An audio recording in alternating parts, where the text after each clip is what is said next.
Papatay kita! Wala kang pinakasal mo ang anak sa kabit mong si Jackie! Sabihin mo na, anak kita kay Jackie. Wala ho. Uwi na po ako. She knows too much.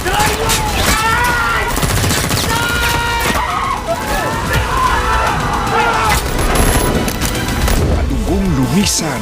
Patay kita! Ayop ka! Ako na ko! Papatay kita sa putaya ko! Papatay kita!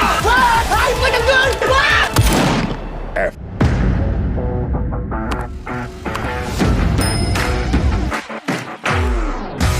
Pag-uwi ni Olivia sa kanilang bahay, dala niya ang matinding galit at sama ng loob matapos matuklasan ang katotohanan. Hindi pala siya anak ni Don Gustavo, kundi anak siya ni Don Julio. Nagwala ito sa loob ng bahay. Hindi matanggap ang revelasyong matagal na palang itinago sa kanya. Sa kabilang banda, galit din si Don Gustavo nang malaman ang buong katotohanan. Pinagbantaan niya si Pilar at sinabi nitong papatayin niya ito. Sa tindi ng galit, pinalabas pa niya sa harap ng mga tao na pinakasalan daw niya ang sariling anak. Ang bunga ng kanyang relasyon sa kabit niyang si Jackie. Nagulat si Miguelito sa narinig. Hindi siya makapaniwala at agad siyang nagtatanong kung ano ang ibig sabihin ng lahat. Sa huli, inamin ni Gustavo na si Miguelito ay anak niya kay Jackie. Hindi kay Mayor Roberto gaya ng pinaniwalaan nila. Narinig ito ni Fatima na hindi sinasadyang nandoon sa lugar. Nang mapansin ng iba ang kanyang presensya, tinanong siya kung may narinig siya. Nagkaila si Fatima at sabay sabing uuwi na lang siya. Ngunit hindi ito pinalampas ni Miguelito. Nagsumbong siya kay Jackie at sinabing alam na ni Fatima ang katotohanan na siya ang pumatay kay David. Dahil dito, iginiit ni Miguelito na kailangang mawala. Kinagabihan, sinalakay ng mga tauhan ni Miguelito ang bahay ni na Fatima. Paulit-ulit ang putok ng baril at isa sa kanila ang tinamaan. Nagkagulo at nagkahiwa-hiwalay sila sa loob ng bahay habang patuloy ang walang tigil na putok mula sa labas. Halatang layunin ng mga tauhan ni Miguelito na tapusin ang lahat ng nasa bahay. Galit na galit si Tanggol nang makita niyang sinasaktan ni Rigor si Marites. Hindi na siya nakatiis kaya agad niyang sinugod at binugbog si Rigor. Lumaban si Rigor ngunit nanaig ang galit ni Tanggol.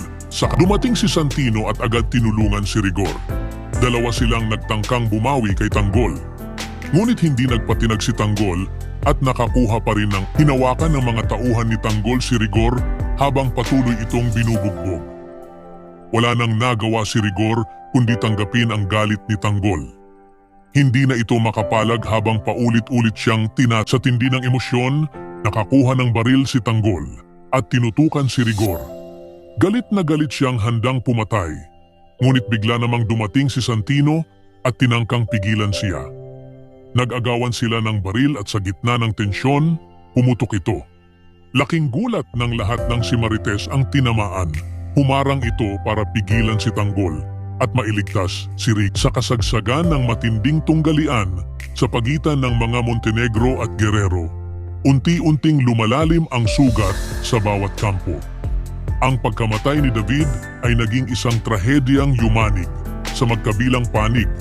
Nag-iwan ito ng matinding pighati sa puso ni Tanggol at ng kanyang ina, si Marites, habang si Rigor ay pinangungunahan ng galit at pag-aakalang may kinalaman si Tanggol sa sinapit ng anak. Sa kabilang banda, ipinagmamalaki ni Miguelito ang nagawa niyang karahasan na tila ba ito'y tagumpay. Ngunit habang lumalalim ang sugat ng pagkawala, lalo ring lumilinaw ang layunin ni Tanggol, ang makamit ang katarungan para kay David. Sa mga susunod na kabanata, magbubukas ang tanong, kapag nalaman ni Rigor ang tunay na dahilan ng pagkamatay ni David, magbabago kaya ang ihip ng hangin? Matutuldukan kaya ng katotohanan ang galit o mas lalo pa itong magpapaliyab ng digmaan? Abangan ang kasunod na yugto ng Batang Quiapo. Ibahagi ang inyong saloobin sa comment section. Huwag kalimutang mag-subscribe at i-click ang notification bell para hindi ninyo ma-miss ang susunod na kabanata ng Batang Quiapo. Maraming salamat sa panonood.